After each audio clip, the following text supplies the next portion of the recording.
Muito muito bom dia a todos vocês. Deus abençoe grandemente a vida de cada um de vocês. Esperando aqui um pouquinho,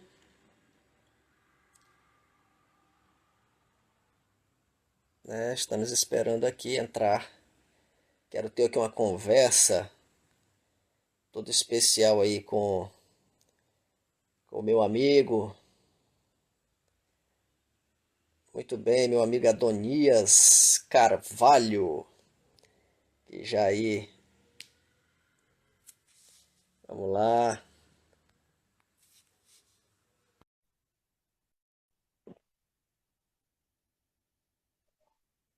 Bom, Adonias, Estamos ao vivo. só Deu aguardando aqui nosso certo. irmão Adonias entrar Pronto, aqui. estamos ao vivo. Pronto. E aí? Muito bem. Muito bem, muito bem, muito bem. Como diria o Bibo, tudo certo, né? Fácil não, esse negócio de tecnologia. Tá travando um pouquinho. Como é que tá aí? Tá travando. Travando um pouquinho também. Tá bom. Deu É, certo, deu eu... certo. Ah, tá. Agora tô visualizando aqui, meu irmão. Como é que tá Pronto. a imagem aí? Tá tudo ok? Beleza, tá bem claro. Tá bom. Acho que tá até melhor do que a minha. A minha tá meio escura um pouco, não tá? Tá um É pouquinho. porque. É, é Peraí, deixa eu sempre bom a gente... melhorar aqui ainda. Deixa eu ver se clareou mais um pouco. É Acho sempre que é o bom a gente máximo. ficar assim contra a luz, né? Contra a luz. E aí, Eu, na minha Leivas? frente, aqui, Leivas acabou de na entrar minha aqui, ó. Tô falando com o maior Leivas, baterista e o Leivas acabou de entrar.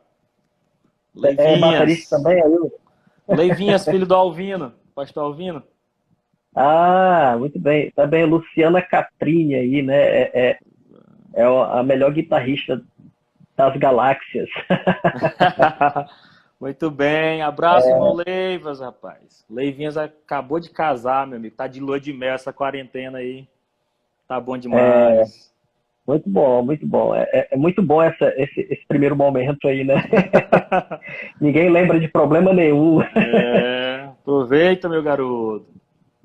E a Muito Luciana bom. aí tocou comigo, né? Guitarrista lá na banda Caravana. Primeiro foi Caravana do Alto. Não, primeiro foi Caravana da Bênção, depois Caravana do Alto, né? Aham. Um abraço aí pra Muito Luciana. bom. Então, a gente espera mais um pouquinho aí Não, acho que o pessoal para vai continuar. entrando aí, depois a gente vai tirar isso, né? Vai colocar no YouTube. E aí, quem quiser rever, a gente põe os links, né? A gente vê aí esse projeto aí. O Olha, pessoal tem. tá bom, tá bom. Um abraço aí para Neide.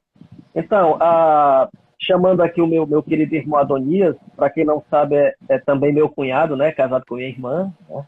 Ele Exatamente. teve esse privilégio de ser meu cunhado, Aí, né, Deus irmão trabalhando. Adonias? Deus trabalhando aí. Então, e a gente chamou aqui para ter essa conversa, né? Porque a gente está vivendo esse momento aqui que acredito eu, nos meus 36 anos de vida, não tinha ainda passado por um momento como esse, né? E acredito que a Adonias também, que tem mais ou menos a minha idade, também ainda não tinha passado por esse momento, que é essa pandemia que a gente tem vivido nesses dias, né? E, e assim, a gente gera uma curiosidade para a gente que está, cada um aí nas suas casas, de saber como que as pessoas têm vivido esse momento, né? Adonias, Sim. aí fica a minha pergunta para ele. O que o Adonias estava fazendo antes dessa pandemia? O que o Adonias estava fazendo? Como ele estava vendo? Como estava a vida antes desse momento, dessa quarentena que a gente tem vivido? Sim, sim. Rapaz, a gente, né, pegou todo mundo de surpresa, né? Ninguém imaginava. Só para contextualizar um pouquinho a resposta, é interessante como quando a coisa não é no nosso quintal, a gente fica despreocupado, né? Porque antes mesmo de virar o ano, a gente já via essa ideia acontecendo lá por meados da China, né? Pelaquela região toda ali. E a gente não, vai ficar para lá, não vai vir para cá não. Quando a gente viu toda aquela mobilização, mortos ali na China, a gente disse, não, mas não vai chegar para cá. Chegar no Piauí, isso vai demorar muito. E de repente tudo isso começou a acontecer. Ou seja, eu particularmente não imaginava que a coisa ia acontecer de modo tão rápido. Um dia estava lá, a gente tratando na China, o outro a gente estava falando sobre como suspender atividades na universidade, no instituto, né, que eu faço parte do Instituto Federal, sou aluno de pós-graduação na Universidade Federal do Piauí, e de repente também afetando a igreja, que a gente pensou que talvez fosse uma das últimas coisas que fosse ser afetado, fosse a igreja, e aí afetando as nossas reuniões, ou seja, a gente tendo que se deparar. Então, o que eu estava fazendo? Eu sou aluno de doutorado na universidade, né, então a minha rotina era estar na universidade, no laboratório, dioturnamente, né, trabalhando lá, desenvolvendo a minha pesquisa, escrevendo acerca do meu trabalho de pós-graduação, também dando assistência à família, né, eu estava em Teresina, e de repente desenvolvendo toda essa parte de pesquisa, né, da própria universidade. A gente cuida de alguns laboratórios ali na universidade, dá um suporte à nossa orientadora, a professora Mariana. Enfim, na vida profissional eu estava fazendo isso. E já na vida eclesiástica, se a gente pode dividir desse modo, a gente estava atuando aqui, dando suporte ao nosso presidente, né, que inclusive é seu pai, o pastor Mota, que implantando um trabalho ainda, ou seja, um trabalho que tem 2 anos, mas ainda está muito recente, né? Então a gente trabalhando na diretoria, implantando a igreja, eu coordeno a parte de escola bíblica, então desenvolvendo, ou seja, estava com um monte de projetos, né, inclusive da própria mídia também, para esse período. Ou seja, nós queríamos trabalhar com a parte de algumas conferências, alguns trabalhos mais organizados nesse sentido, né? E uma série de planejamentos para esse ano. De repente fomos pegos todos de surpresa. Então, eu estava fazendo isso, tentando ler, colocando leitura em dia, né? Fazendo uma série de coisas, aquela rotina puxada de todo ser humano. Então, essa mais ou menos era a minha vida antes de ser surpreendido pela essa questão do coronavírus, né? É interessante quando a gente começa a falar sobre quando você citou a questão, o problema está lá na China, né? E quando a gente olha, a gente se dá conta hoje, quando a gente vê tudo isso acontecer assim, num tempo muito rápido, assim, tempo recorde, a gente começa a ter a noção de como as coisas mudaram, né? Porque até certo tempo atrás, quando se fala assim, lá na China, lá no Japão, tá muito longe. Então, outro lado do mundo, né? Outro lado do mundo. Aí a gente já pensou assim no meio de transporte e tal, o avião, que já diminuiu muito as distâncias.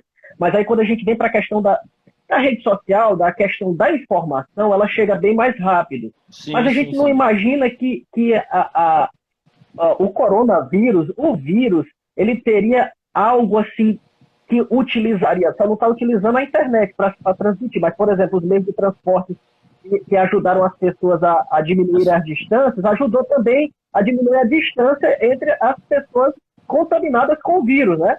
Exatamente. Então, ou seja, a gente não pode falar mais de uma doença localizada, como a gente usa até na linguagem médica, aí, né?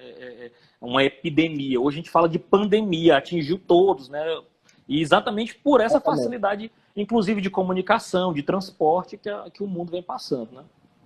Então, assim, bacana, então, assim, a questão de saber, até mesmo para os nossos ouvintes que estão nos acompanhando, a questão de saber assim, um pouco mais até da vida particular da gente, que às vezes vê a gente nas redes sociais fazendo um trabalho da igreja, fazendo um trabalho geralmente de escola dominical, de culto, de ensinamento e as atividades normais da igreja, mas aí bacana também essa questão de saber da nossa vida pessoal, né? E vamos prosseguir então um pouquinho. Na questão, tudo bem, você falou de como você estava antes, mas e agora? Como que você tem se comportado? Como é que você tem levado assim, essa questão da quarentena, de estar em casa, de estar mais reservado, de ter que ter todo esse cuidado até mesmo para com os seus familiares, para com a igreja, que eram os locais, ou o do seu trabalho, que eram os locais onde você estava mais presente, estava sempre ali tendo contato direto com as pessoas. Como que está hoje? Como é que você está administrando tudo isso? Assim, a primeira coisa que aconteceu foi que as escolas pararam, né? Então, rapidamente a gente estava ali falando sobre... Foi muito interessante porque de uma semana para outra, essa série de tomadas de decisões aconteceram. Então, eu estava acompanhando a universidade e imediatamente a universidade suspendeu por um mês as aulas, né? Isso em meados de 15 de março, mais ou menos. Até 15 de abril, a universidade disse, não, vamos suspender a atividade. O Instituto imediatamente também já seguiu isso e aí também as escolas dos meus filhos que estudam em Teresina também já rompeu. Então eu já tive que ficar com o desafio das crianças em casa e ainda tendo que dar um pulinho ali na universidade porque parou a parte de ensino. A parte de pesquisa é a última que para, né? Então a gente ainda ficou nessa atividade. A Kelly ficou trabalhando ainda. E aí até que começou a liberar a questão do trabalho, o home office, né, chamado o trabalho em casa para a Kelly, né, e também os meninos. Aí, então o que a gente fez? A gente saiu de Teresina e veio para Piripiri, que a gente tem um suporte de família que até tem mais espaço do que propriamente Teresina e fica mais confortável para as crianças. Então a gente veio de Teresina para cá, aí parou todas as atividades de pesquisa e o trabalho da Kelly ficou em casa. E aí assim, o que eu comecei a fazer? Eu comecei a adiantar algumas coisas do meu trabalho de doutorado, fazendo alguma parte de escrita. Então, a gente começou a escrever uns artigos, eu comecei a escrever a qualificação, exatamente para tentar suprir essa questão de não estar presencialmente no laboratório, que para mim atrasa demais, né? Então, eu tenho prazos a cumprir, né, até com o Instituto e com a própria universidade, então eu acabei tendo que fazer esse trabalho em casa agora. Então, a gente tem administrado isso em casa. Ao mesmo tempo, eu tenho tentado também dar suporte na parte de transmissão da igreja, né? Porque, de algum modo, a gente era responsável pela parte de mídia da igreja. Então, tivemos que nos adequar. Nós não sofremos muito, a Assembleia de Deus em Piripiri e São Comadésima não sofreu tanto, porque, como você sabe, era uma prática nossa há mais de 2 anos fazer transmissões ao vivo. Então, para a gente, a igreja não sentiu muito, mas a gente sabe de alguns colegas, alguns amigos que tiveram que se adaptar, porque não tinha esse hábito. Então a gente começou agora a organizar as nossas agendas visando dar esse suporte de mídia. Ou seja, para a mídia não parou, né? A gente está continuando no mesmo sufoco. Aí foi onde surgiu o programa Palavra da Vida, que você faz parte aí, né, diariamente. E aí a gente começou a organizar a Roda dos Esclarecedores, que inclusive os nossos ouvintes são convidados a participar no domingo pela manhã. Ou seja, como igreja a gente teve que se adaptar. E eu tive que me adaptar como família também para evitar o máximo de contato possível e tentar desenvolver esse trabalho. Em contrapartida, eu tenho procurado passar um tempo maior com a família, porque você sabe que nessa correria toda, infelizmente, aquele que mais padece é as nossas famílias, né? Então eu tenho procurado ter um tempinho de qualidade mais com meus filhos, com minha esposa, a gente tem implementado mais isso e tentando colocar umas leituras em dias, né? Porque a gente também que prega, que ensina, que lê devocionalmente, sabe que tem uma penca de livros para ler, você deve ser do mesmo jeito, deve estar uma lista enorme de livros para colocar em dia, e aí a gente tenta colocar. Então eu tenho procurado também fazer essas leituras, mas ainda assim a minha rotina só mudou de local, continua, eu não tenho tido... Eu admiro quem tem falado nas redes sociais que está dormindo muito, descansando muito, vendo muita série. Eu não tenho conseguido fazer isso, eu tenho conseguido me organizar para escrever algumas coisas do doutorado, dar suporte na parte de mídia na igreja, passar tempo com a família e tentar passar a leitura em dias. Parece uma coisa simples, mas é puxado que só você sabe que você está tentando fazer a mesma coisa, né? Para as pessoas que tinham costume de ficar muito tempo parado, não está vendo muita diferença, mas para quem tinha costume de estar sempre em atividade, no trabalho, ou estudando, ou não tinha costume de ficar parado, então pode até ficar os primeiros dias como eu fiquei, assim, tipo, agora eu vou aproveitar, vou tirar o atrasado. Aí fiquei ali uns 2, 3 dias, 4 dias, assim, praticamente sem fazer nada, assim, entre aspas, né? Entre aspas. Mas, tipo assim, você querendo tirar aquele atrasado mesmo, mas depois é natural que você queira trabalhar, que você queira fazer alguma coisa. Voltando à questão da igreja, que você falou assim que algumas igrejas que sofreram, e eu posso dizer que sofreram 2 vezes, porque sofreram porque não faziam esse trabalho de de rede social, e aí tiveram que se adaptar aí em Imediatamente. tempo recorde. E também aquela questão do distanciamento, que aquele que não tinha costume de fazer o trabalho nas redes sociais, então ele automaticamente ele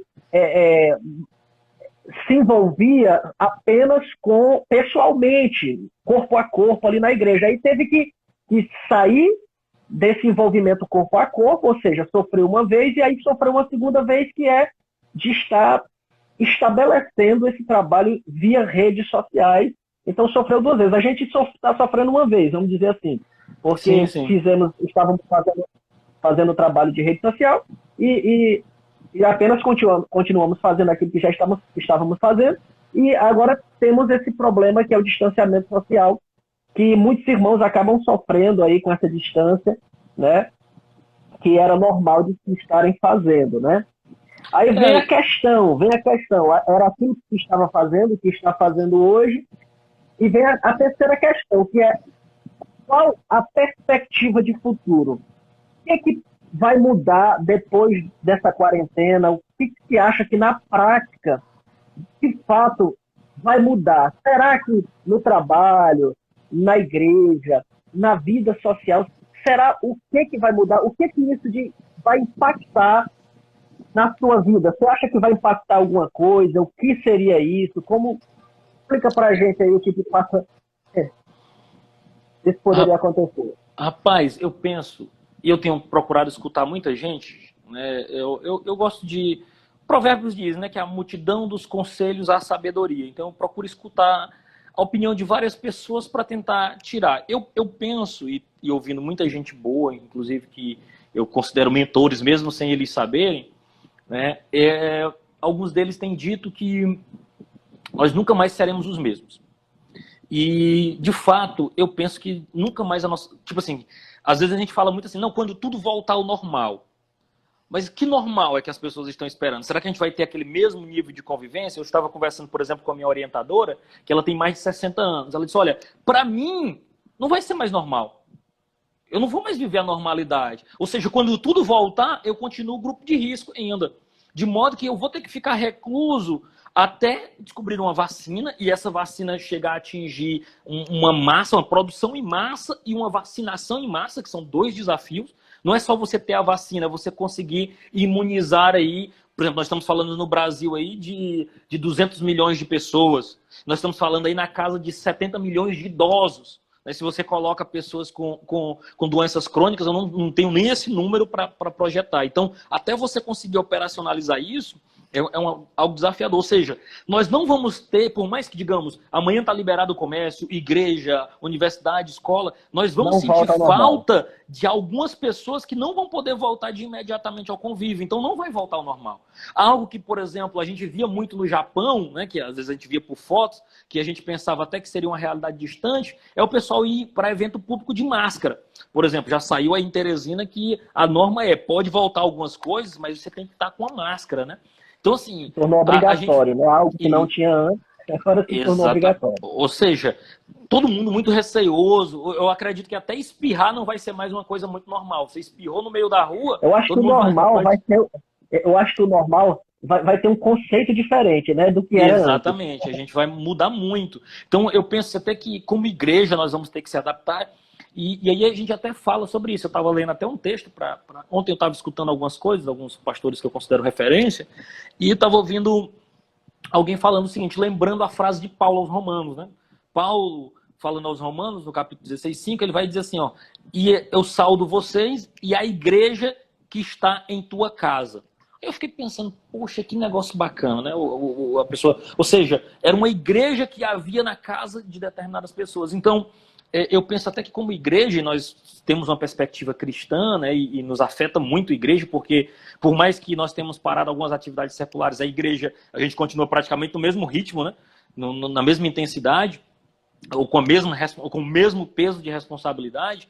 E assim, a gente vai ter que acordar muito mais para esse trabalho de igreja no lar, né, igreja em casa, que a gente já vinha desenvolvendo, né? Não era algo novo para a gente, apesar de que não é uma cultura muito forte na Assembleia de Deus em alguns locais, pelo menos aqui na nossa região, né, mas que é muito praticado através da nossa convenção, até mesmo Imperatriz, cresceu muito desse modo. Mas assim, essa questão dos pequenos grupos, né, que a cada vez mais o leigo, né, que a gente costuma dizer, a pessoa que talvez não tenha uma instrução teológica, que não seja aquela pessoa que ativamente ensina na igreja, vai passar a ter espaço de pregação, de instrução, de alimento mesmo, de exortação e de edificação da igreja. Ou seja, a gente vai retomar a cultura muito do culto doméstico, que é o que você tem feito através do programa Palavra da Vida. Então, essa perspectiva que a gente vai ser afetado. Então, como é que a gente vai reagir a isso? Eu penso que a minha vida de trabalho, a gente vai se adaptar bastante, né? Eu acho que a EAD, até o mesmo ensino à distância, talvez entre com muito mais força, né? E também a parte da própria universidade, hoje eu estava tendo uma série de videoconferência com os professores da universidade, e a gente falando sobre a perspectiva de trabalhos, até de voltar algumas atividades através de videoconferências mesmo, aquilo que é possível, né? Porque a gente sabe que tem aulas, por exemplo, aulas de laboratório. Não é possível você fazer à distância, mas alguns conceitos mais teóricos, que o aluno já é mais independente, é possível fazer de videoconferência, né?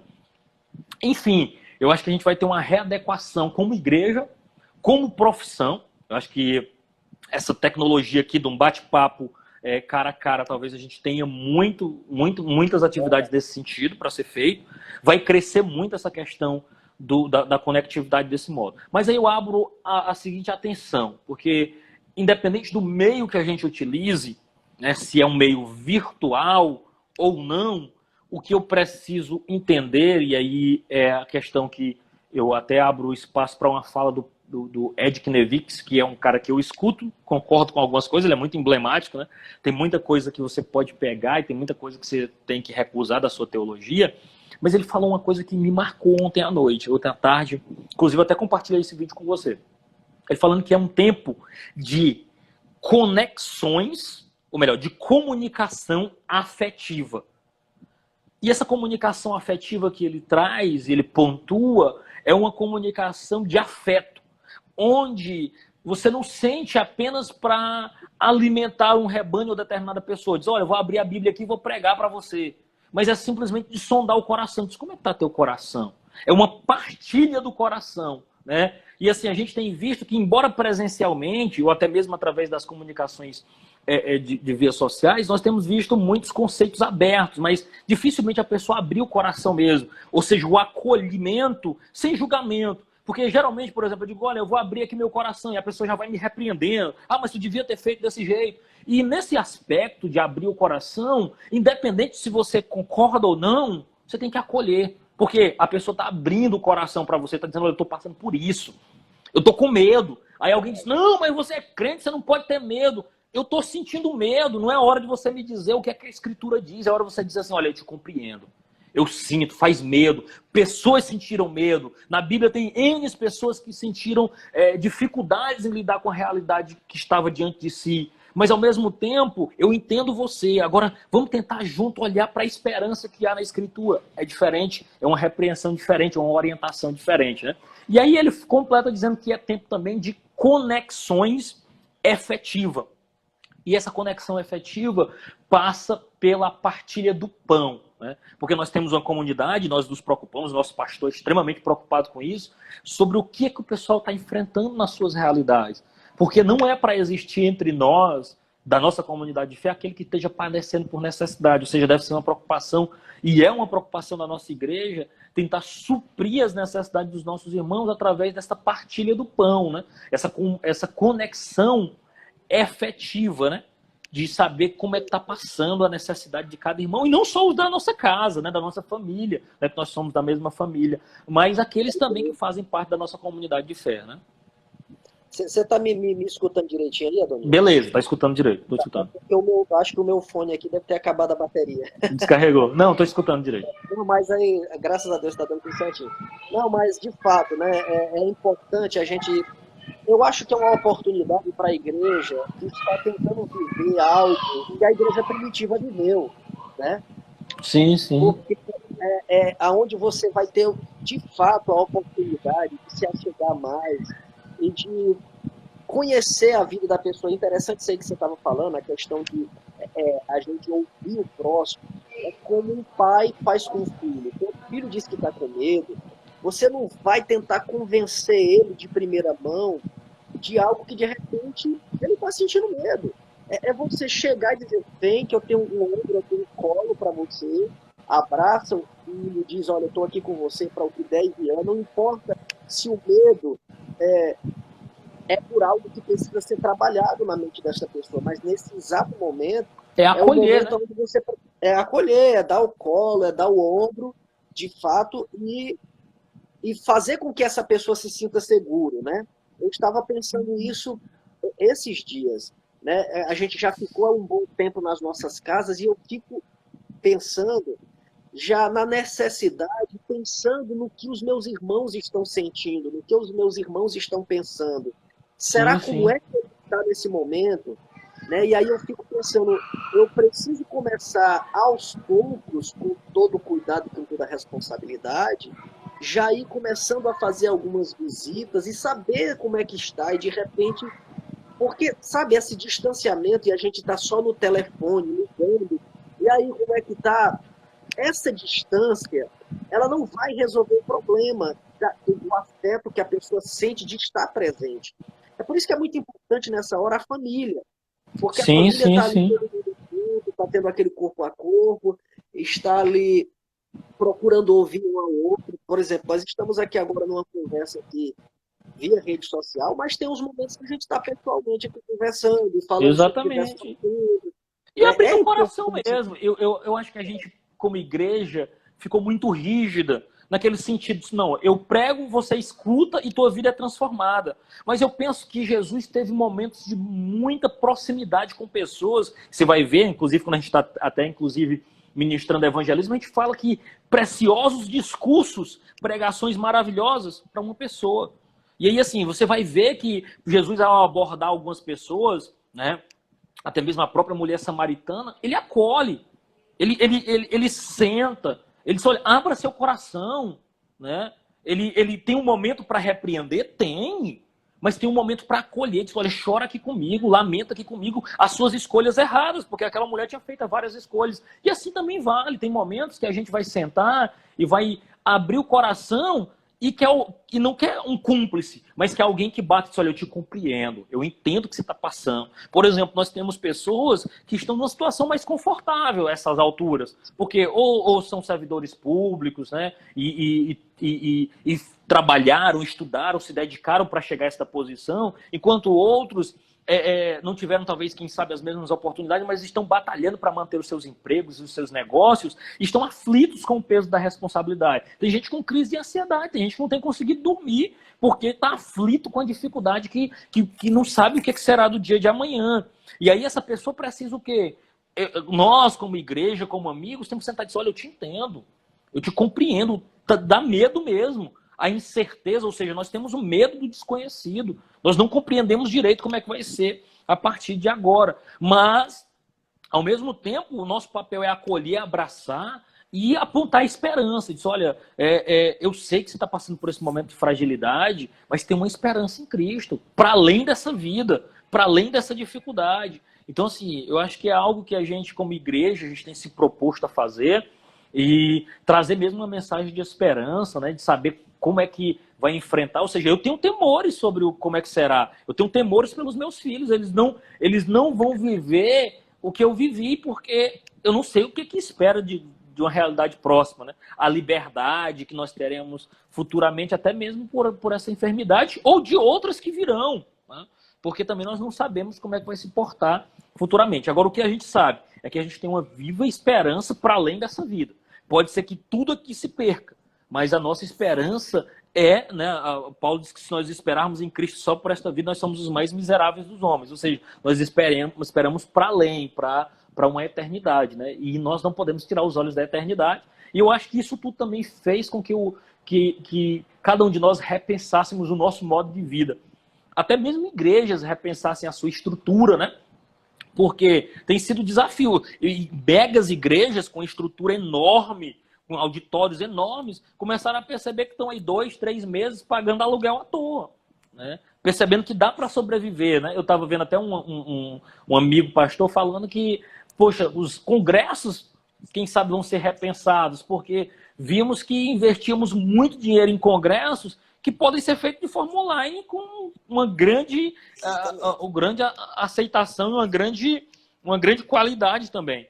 Então, eu acho que são coisas que a gente vai pensar. Eu estava conversando, por exemplo, com minha orientadora, ela falando isso, olha, meu filho, isso veio me despertar para o consumismo. Ou seja, eu estava consumindo muita coisa que hoje, essas roupas, essas joias, não me servem de nada dentro de casa. Ou seja, basicamente era para impressionar pessoas e não para mim mesmo. Então, eu acho que vai acordar a gente para esse modo de vida, assim, despertar até mesmo para o consumismo, para aquilo que a gente tem, né? E eu acho que tudo isso... Eu acho que vai dentro daquele assunto que a gente chegou a tratar no Seja Reino, né? Sim, sim, sim. No Seja Reino, que é você olhar de fato.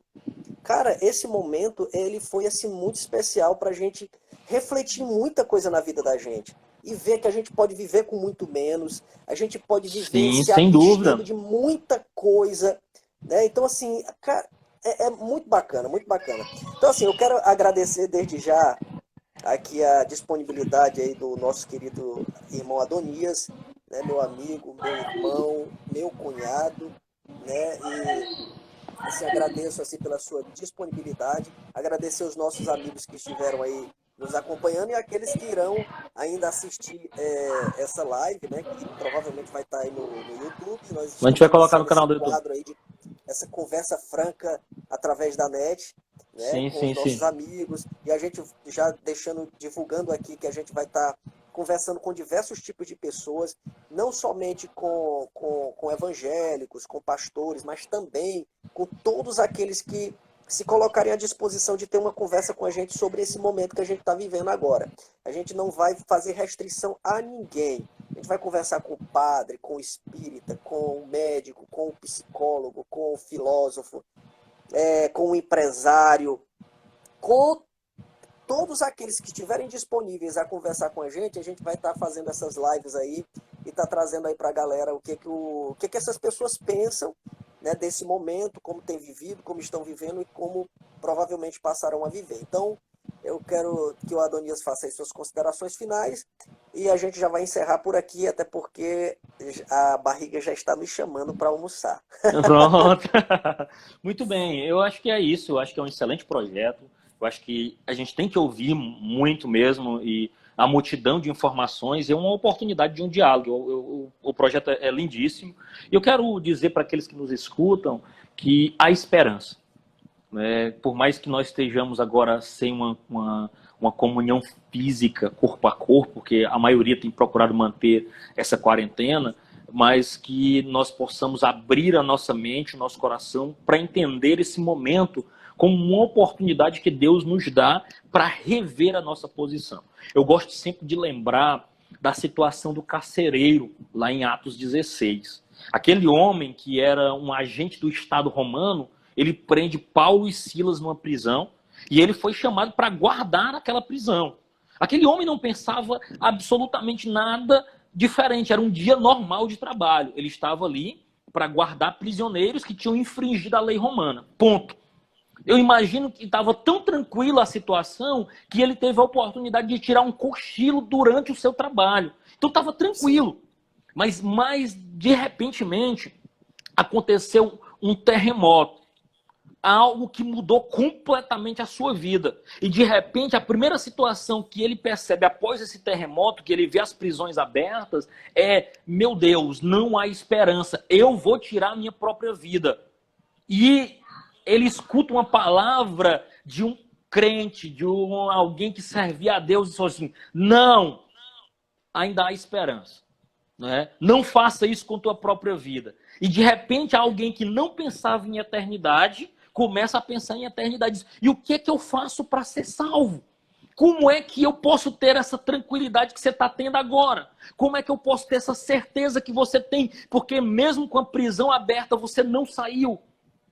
Ele diz assim: crê no Senhor Jesus Cristo e será salvo tu e tua casa. Então a esperança que nós temos, eu quero encerrar com isso, irmão Kenneth, e obrigado pela oportunidade, é que há esperança em crer em Cristo Jesus. Pode ser que o negócio desmorone, pode ser que a família tome uma nova concepção de formação, mas há esperança em Cristo Jesus, para além desta vida. Para além desta vida. E para esta vida também. né? Porque o evangelho é o reino de Deus entre nós. Nós estamos dizendo isso na nossa igreja a todo tempo, seja reino. E ser reino é uma mudança de perspectiva, sair de uma perspectiva um tanto mundana, secularizada, e passaram a ter uma perspectiva do reino de Deus. Ou seja, mesmo quando Isaías, lá no capítulo 8, e eu consigo, para encerrar, eu sou complicado, mas quando Isaías olhou para o trono, irmão, e viu, Urias não estava no trono, seu primo, o trono estava vazio, mas Deus levou ele a perceber que o trono do alto estava com o dono do universo sentado nele. Então, quando o trono da terra está vazio, o trono dos céus não está. Então, fique com essa esperança, que Deus nos abençoe. É um projeto interessantíssimo, tem todo o nosso apoio do nosso pastor, e aí eu acredito que também vai beneficiar a sociedade de modo geral, como a igreja. Então, você pode falar à vontade aí com a sociedade piripiriense, tem amigos aí em vários lugares do mundo. Eu acho que essa perspectiva mundial sobre como é que vai ser a coisa vai ser muito interessante. Então, você que nos acompanha, com certeza a gente vai tirar essa live, vai botar no YouTube. E eu agradeço por ser o primeiro que está começando esse projeto, né? Mas muitos virão aí, com certeza. Está sendo aí o precursor, né? Então, um abraço aí para a nossa irmã Yelnia, para o nosso irmão Marquinhos, para o meu querido Abraão. E também para a Aline, tá bom? Entraram Aline, aí. são nossos amigos aí de longas datas aí. Um abração, Deus abençoe. Temos aí um grande carinho por vocês. Então estivemos aí conversando aí com o nosso querido irmão Adonias Carvalho. E até a próxima. Deus te abençoe. Tchau.